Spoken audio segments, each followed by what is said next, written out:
Olá, seja bem-vindo a mais uma edição do programa Café e Negócios.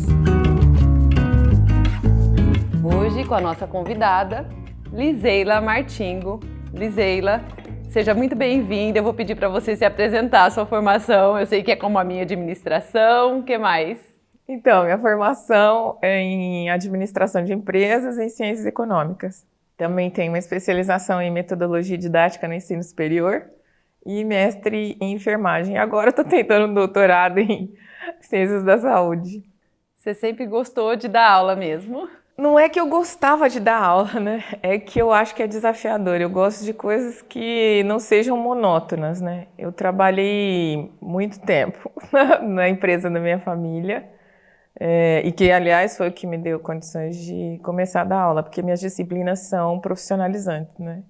Então, eu tenho que agradecer tudo que aconteceu até agora. E depois, com as aulas, é um desafio constante, né? Ainda mais agora que são semestrais, a cada 6 meses muda o ano, muda a coisa toda, né?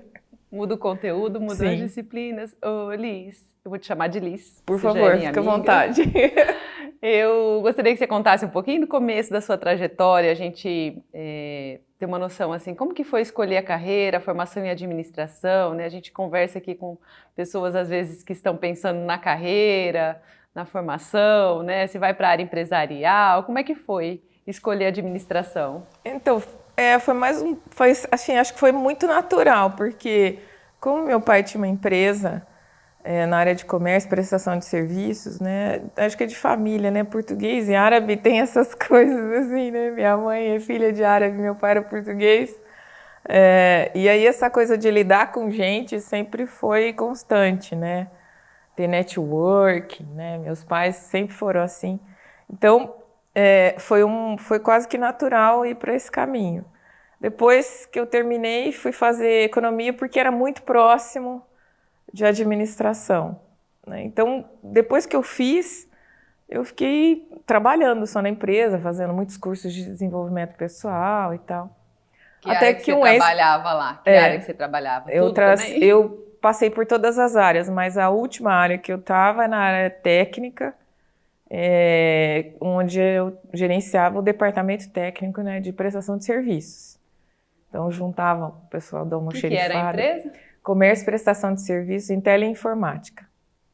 Então, a gente instalava equipamentos telefônicos, tudo que tinha de congênere, né, que poderia ser associado a um telefone, a gente instalava câmeras de circuito fechado, alarmes, portões automáticos, porteiros, um monte de coisa. E aí eu fiquei nessa área ali de gestão do departamento técnico junto com o almoxerifado e compras, e que era uma área que eu sempre gostei muito, né? E foi excelente para mim, porque também me ajuda hoje, né, com o que eu faço dentro das disciplinas que eu trabalho, dentro do que eu vivencio nas faculdades, né? Daí você já pensava em ser professora, né? Não. Começou a criar essa ideia. Você trabalhou para o Sebrae também? Não.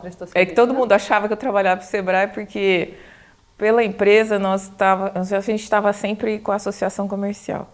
E quando a Dona Yolanda, né, começou a tentar uma vaga, né, um pouco antes lá da Dona Yolanda Bassiti começar, né, a pleitear um cargo, né, da associação como presidente, né, a gente já tinha uma comissão de jovens empreendedores dentro da CIRP, que meu irmão meio que liderava junto com alguns outros amigos, e a gente fazia palestras com empresários de sucesso de Rio Preto, como o Valdemar de Oliveira Verde Júnior, que hoje já não está tão novo, mas na época ele era mais novo, o pai dele ainda estava vivo. Era jovem. Com o Antônio Cabreira Mano Filho, que era ministro da Agricultura na época, Antônio Mafuz, que na época tinha o Amafuz, entre outros, né? A própria Dona Yolanda.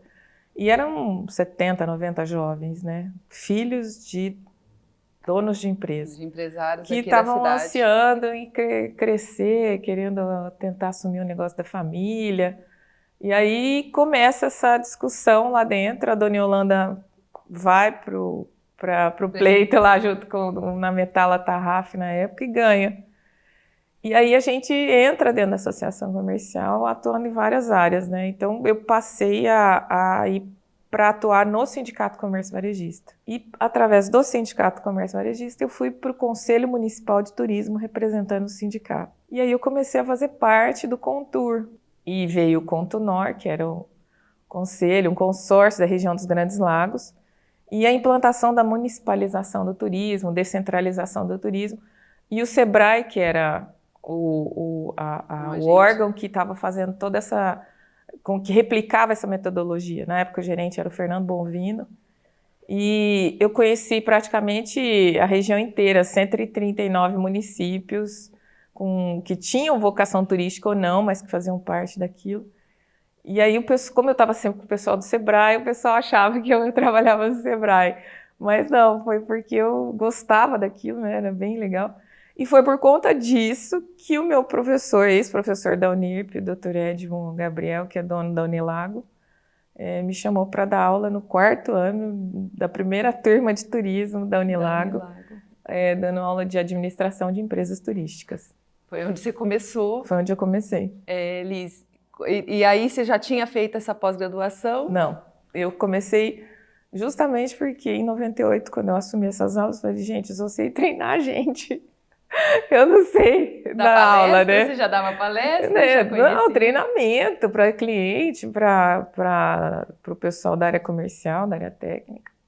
Dar aula para aluno é diferente, né? E eu fui fazer essa especialização para entender o que estava acontecendo comigo, né? E aí eu comecei ao mesmo tempo o mestrado na Federal de São Carlos em Engenharia de Produção, que também aliava administração e economia. E comecei. Aí depois veio a Dom Pedro, e depois a Unirp, e aí foi vindo. A Unorb, e depois, em 2009, veio a FATEC. Nossa, não vou nem fazer conta aqui. Não, desde 98 eu dou aula. 98?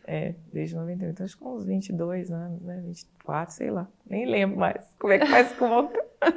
Alguns anos aí. Faz um pouquinho. E daí você já saiu da empresa e foi dedicar essa carreira acadêmica? Sim, aí em 98 eu fui me desligando e aí eu fui me dedicando a isso. Mas aí meu irmão não deixava, porque ele também tinha outras coisas, ele queria que eu ficasse lá, né? Aí a gente veio que foi levando até a hora que meu irmão também ele decide para a carreira política e vai tentar, ele assume lá vários cargos dentro da prefeitura, e aí ele sai da empresa e eu fico sozinha. Você que ficou tentando levar as duas coisas, que é bem ruim, né? Aí só em 2018 que eu resolvi fechar, porque sozinha não dá, né? A gente mais tem prejuízo do que empresa pequena, de pequeno porte, você tem que cuidar, né? Não dá para você simplesmente largar na mão dos outros, né? Liz, eu vou pedir para você continuar essa história sua, mas daqui a pouquinho nós vamos parar para um rápido intervalo e já voltamos.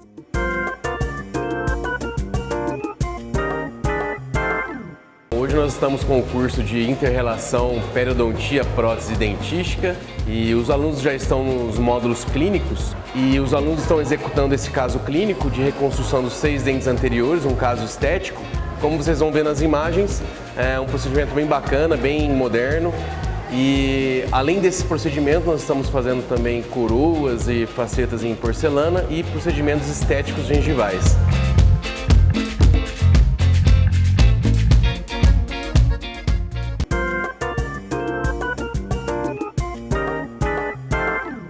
Estamos de volta aqui com a nossa convidada de hoje, a Liz. Você estava falando para a gente, Liz, de quando você realmente fechou a empresa e aí foi se dedicar para a área acadêmica. Então, eu já me dedicava à área acadêmica. Não, exclusivamente, vamos dizer assim. Mas antes de fechar a empresa, né, em 2012, 2011, começa dentro do Centro Paula Souza Bom, antes disso, desculpa. O nosso diretor, né, tinha disciplinas de empreendedorismo e a gente conversando, ele me ofereceu a disciplina, a gente fez todo o trâmite legal lá, eu tinha mais pontuação que os outros, aí peguei a disciplina. E aí eu comecei a fazer um trabalho dentro da incubadora de empresas, isso em 2010, né, aqui em Rio Preto. Até então não tinha nada Não, efetivamente sendo da feito. FATEC, dentro da incubadora, tinha já existia algumas coisas que estavam sendo feitas, que inclusive era pelo professor Rui Desani, que faleceu já. E aí ele fazia esse trabalho lá, mas não era... Ele estava sozinho. Então aí a gente fez uma equipe para ir para lá. Então foi o Rui, eu e o Cortese, Antônio Cortese. A gente trabalhava dentro da incubadora. Era uma assessoria, uma consultoria que A era gente dada. fazia orientações para planos de negócio, fazia umas bancas e tal. E aí, em 2012, né, o Centro Paula Souza traz um professor da Flórida, da Universidade da Flórida, para dar um treinamento para os professores que tivessem interesse em empreendedorismo e inovação, onde ele ia passar várias ferramentas, né? E por uma semana. E aí eu falei, eu vou fazer esse negócio, né? Aí conversei com o Rui, porque o Rui já fazia parte desse pessoal que estava trazendo esse curso, e o Rui me indicou, com o Valdir me indicaram para fazer esse curso. Então eu e o Rui fomos para Praia Grande fazer esse curso durante uma semana lá com esse pessoal da Flórida. Foi bem legal e foi lá que a coisa começou. Então, em 2012, começa com esse treinamento. Em 2013, efetivamente foi indicada como agente de inovação local, né, dentro do Centro Paula Souza. Já tinha a Inova, que é a agência de inovação. Existia uma agência, a gente chamava de Agência Inova Paula Souza, que é um órgão de staff, não é um órgão de assessoria dentro do Centro Paula Souza. E aí, a partir disso, né, assume como diretor dessa agência o professor Oswaldo Massambani, né, que era da USP, e ele assume a agência e faz toda a estruturação da agência. Então, com a batuta do professor Oswaldo Massambani, a gente teve aí mais de 300 agentes, né, no estado, porque o Centro Paula Souza ele tem mais de 70 FATECs, e mais de 250 ETECs, que são as escolas técnicas, né? Inclusive aqui em Rio Preto a gente tem a Filadélfia. E aí a gente tem uma capilaridade muito grande no estado. Então, mais de 300, porque em cada unidade você tinha um agente local de inovação. E aí começa essa onda, né, do empreendedorismo, inovação. A gente tinha uma plataforma chamada Ideia Lab, onde todos os projetos eram inscritos ali, eram trabalhados ali. E toda a formação que nós, enquanto agentes, íamos tendo ao longo do tempo. Bom, tivemos outros diretores, tivemos várias reestruturações, e hoje, no estado de São Paulo, a gente tem 42 agentes de inovação que são divididos em polos, né? 15 polos que existem dentro do Centro Paula Souza. Eu sou agente de inovação responsável pelo polo de São José do Rio Preto, onde a gente tem 12 unidades do Centro Paula Souza. 3 FATECs, FATEC Catanduva, FATEC Rio Preto, FATEC Jales, e 9 unidades de ETEC, de escolas técnicas. Né, cada uma tem um agente. Não, sou eu o agente responsável por todas elas. Então, todo o trabalho de fomento de empreendedorismo e inovação sou eu que faço. Todas as Novo Horizonte até Santa Fé do Sul. Todas as iniciativas, aí eu quero que você fale um pouquinho dos eventos que são promovidos. Sim. Eu sei que você encabeça muita coisa em relação a isso. Então, como a gente tem que ter essa articulação, né? Nós temos que entrar dentro da sociedade civil, ter um relacionamento melhor com os órgãos públicos, com o poder público e também com o setor educacional. Desde 2017, quando se criou o Conselho do Parque Tecnológico, as universidades públicas foram chamadas para participar e as privadas também. Mas as universidades públicas têm uma cadeira, cada uma, dentro do Conselho do Parque. Então, desde 2017, eu faço o suplente da direção da FATEC dentro do Conselho. Então, entre diretor e sai diretor, tô lá, vamos ver até quando. Mas... Então, o diretor muda, o suplente não muda. O suplente fica. E aí eu tô lá desde 2017. Em 2018, efetivamente, o parque então, entra em funcionamento, com as 2 incubadoras, com a incubadora tradicional que já existia há mais de 20 anos em Rio Preto, e a incubadora de base tecnológica que está dentro do Parque Tecnológico. E aí faço parte das comissões que avaliam os projetos que participam dos editais para entrarem no parque com incubação nas várias modalidades que existe. E isso é um trabalho que, como agente de inovação, eu tenho que fazer, né? Então, aí com essa atuação, eu participo dos hubs de inovação que existem em Rio Preto, que são vários hubs, né? Conexco, por exemplo, é um dos mais novos, mas ele é um que congrega todos os setores da economia e ele tem o intuito de colaborar e conectar startups e o ecossistema de maneira geral. A gente está tentando mapear o ecossistema de São José do Rio Preto e região, principalmente quanto agora região metropolitana, mas a gente atua também nesse polo que eu também atuo, né? Que dentro do Centro Paula Souza. O Pólen é o hub na área educacional, né? Na área educacional, com a batuta lá do Daniel. Da CCLI. E aí tem também o Health Me Up, que é um programa de aceleração, que a gente tem 5 empresas de São José do Rio Preto que investem ali nas empresas que foram selecionadas. Inclusive está acontecendo o 3º ciclo, né? A inscrição para o 3º ciclo. Concluiu há pouco tempo o segundo ciclo. Né? E a gente tem também alguns hubs que estão dentro de empresas, né? Dentro da Shift existe a Unimed tem um hub de inovação, lá dentro do parque também. Agora está entrando um hub na área de cuidados com a morte, que é o Dead Care, né? Quem encabeça é o Jean Dyer, da Gold System. E nós temos os arranjos produtivos, que também dão condições da gente de melhoria, né, desse ecossistema em relação a determinados setores. O Parque Tecnológico tem 6 eixos que ele atende, né?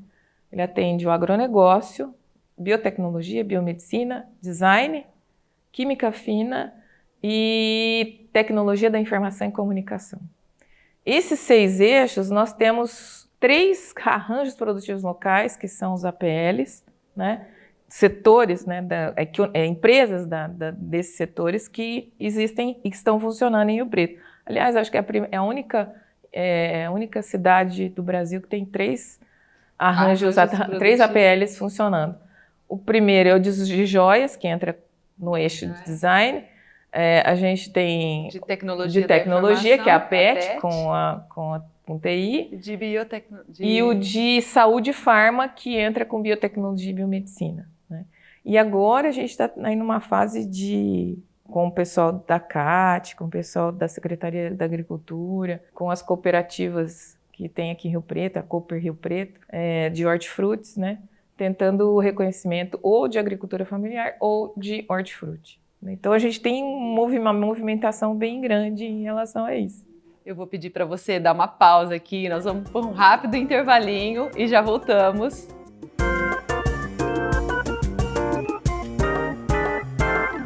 O curso que eu pude ser formado aí, né, me ajudou praticamente 100% na minha carreira, né?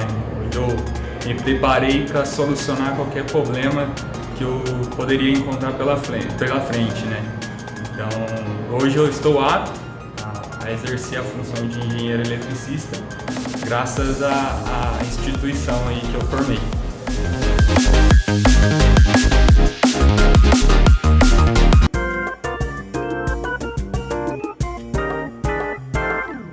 Estamos de volta com a nossa convidada de hoje, a Liseila. Li, você estava falando dos APLs que tem ali, né, vinculados às empresas do Parque Tecnológico. Então, no caso, a gente tem 3 APLs aqui em São José do Rio Preto, que é algo pouco comum aí nas regiões, pelo teu conhecimento como agente de inovação. Isso. Conta, pode falar. Não, pode falar. Eu queria que você contasse alguma experiência em relação a essas empresas que participam, né? Eu sei que vocês promovem bastante eventos ali, de hackathons, de ideação, de imersão, né? Tanto com esses empresários, quanto com estudantes, com os alunos, né, dos cursos ali ligados à tecnologia ou ligados à saúde, para você compartilhar algum evento desse, qual que é o resultado que vocês estão colhendo? Então, a gente, enquanto agente de inovação, além de fazer essa articulação com o ecossistema, né, então, também para esclarecer para as pessoas que estão ouvindo, o que é ecossistema? São as instituições e as empresas, né, os órgãos que existem como pessoa jurídica dentro do município ou da região. Mas esses órgãos, todo o sistema de inovação que vocês chamam. Todo esse ecossistema de inovação e de empreendedorismo, ele é feito com empresas comuns, né, entre aspas, né? São as empresas. É todo esse universo que compõe o setor educacional, empresarial e público, tá? Como pessoas jurídicas. Só que dentro dessas pessoas jurídicas, a gente tem as comunidades, que é o que cola tudo isso, que são as pessoas, né? Então, eu, enquanto FATEC, enquanto Inova, você, enquanto Norte, e todas as outras, né? O pessoal do Conexco, da PET, da CIRP, do Sebrae, da Secretaria de Desenvolvimento, do Senai, do SESI. Parque Tecnológico. As pessoas que estão ali dentro que se movimentam em si, convergindo para um mesmo ponto, que é fomentar empreendedorismo, inovação, trazer mais emprego e renda para o município, né? Então, dando possibilidades para essas empresas se estabelecerem e crescer.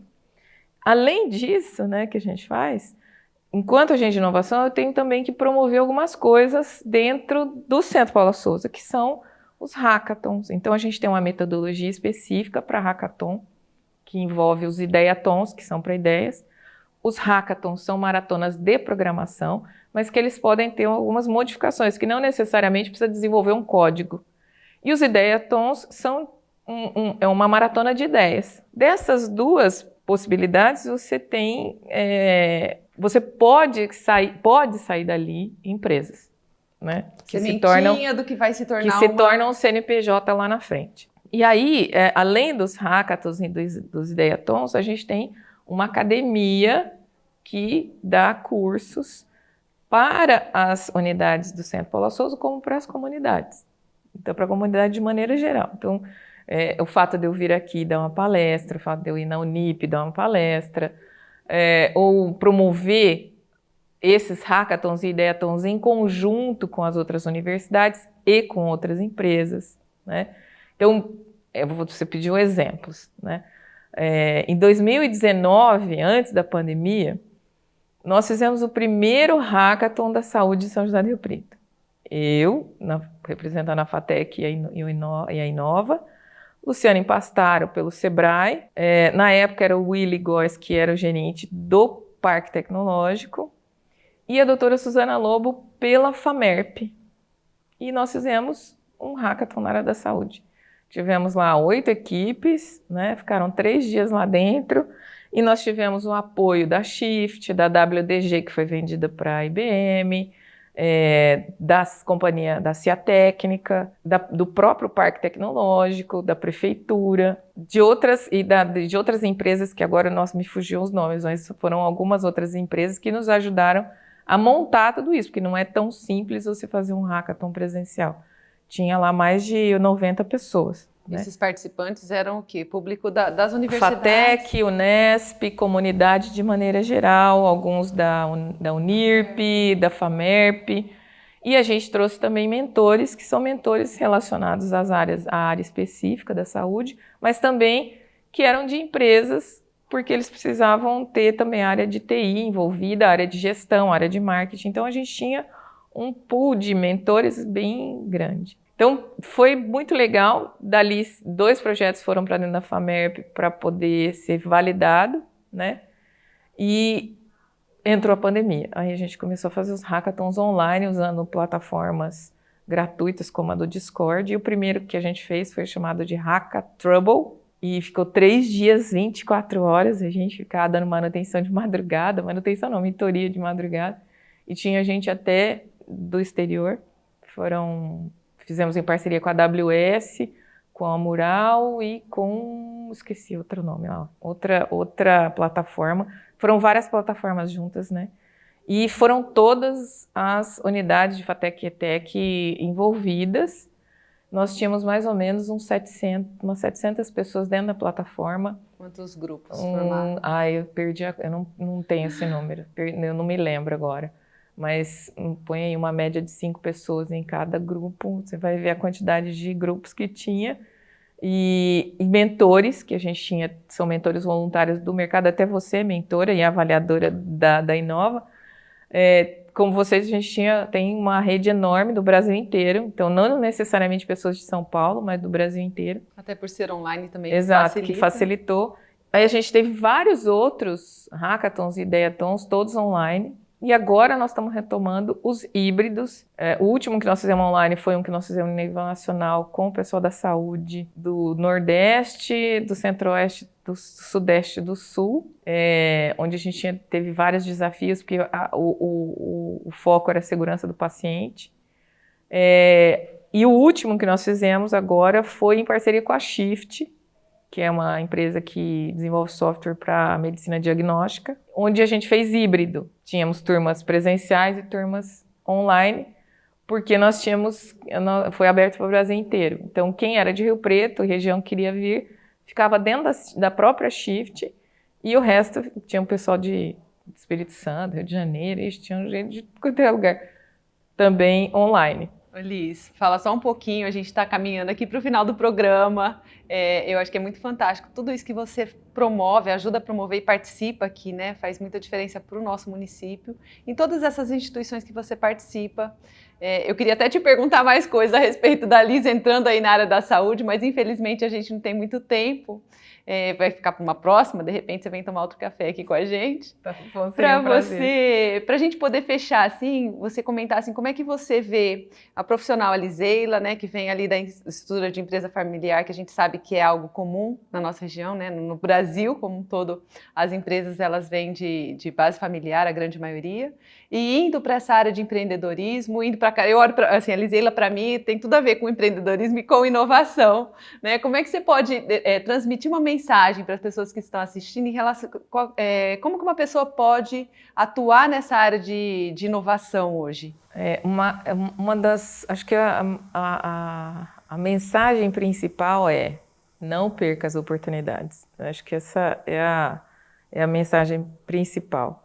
A gente vê dentro da sala de aula hoje muitos alunos que são muito apáticos, e o desafio da gente é estimular esses alunos a eles saírem da condição que eles estão. Aqueles que não são assim, eles se destacam, né?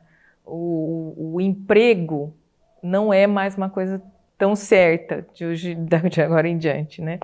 Ainda mais... De algum tempo para cá, né? De alguns anos para cá. E ainda mais a gente falando aí de tecnologia, onde a gente estava lendo ontem com meu filho a questão do próprio sistema, a própria inteligência artificial fazer a programação. Então, o programador, onde é que ele entra aí, né? Então, por exemplo, nós temos análise e desenvolvimento de sistemas, temos informática para negócio e agronegócio na FATEC, tá? Esses cursos, né, nos de TI, eles não vão dar a formação única e exclusivamente para o cara sentar lá e ficar programando, porque não é só isso, né? É muito mais do que isso. Até porque a máquina vai fazer. A máquina pode fazer tudo que é repetível, né? Tudo que é rotineiro, né? Ela vai fazer. Mas a gente precisa mais do que isso. A gente precisa de uma formação em gestão, precisa de uma formação em marketing, precisa de visão, né? E essa visão, ela vem do tanto que a pessoa se dedica a essas informações, né? Então, o aluno precisa começar a olhar realmente o que a gente fala dentro de sala de aula, que a gente tem que ter visão sistêmica, realmente olhar isso. Porque os negócios, eles não acontecem fragmentados, eles acontecem correlacionados, né, com tudo. Então, se bater uma asa de borboleta ali, pode dar uma tsunami aqui, né? Aqueles filmes doidos, efeito borboleta. Mas isso é para a gente entender que as coisas são correlacionadas. Então, os alunos, quando a gente estimula, não perca a oportunidade de participar, né? Eu vejo até dentro de casa com meu próprio filho. Às vezes eu falo alguma coisa e ele fica assim. Mas acho que a mensagem principal é essa. Aproveitem as oportunidades. Invista em você mesmo. Liz, vou te agradecer imensamente. Fico muito feliz de ter você aqui. Agradeço quem está acompanhando o nosso programa. Esse programa é uma produção do Núcleo de Comunicação da Unipós Norte e é divulgado nos nossos canais e também no canal 7 da NET, a TV Rio Preto. Obrigada pela companhia. Até a próxima.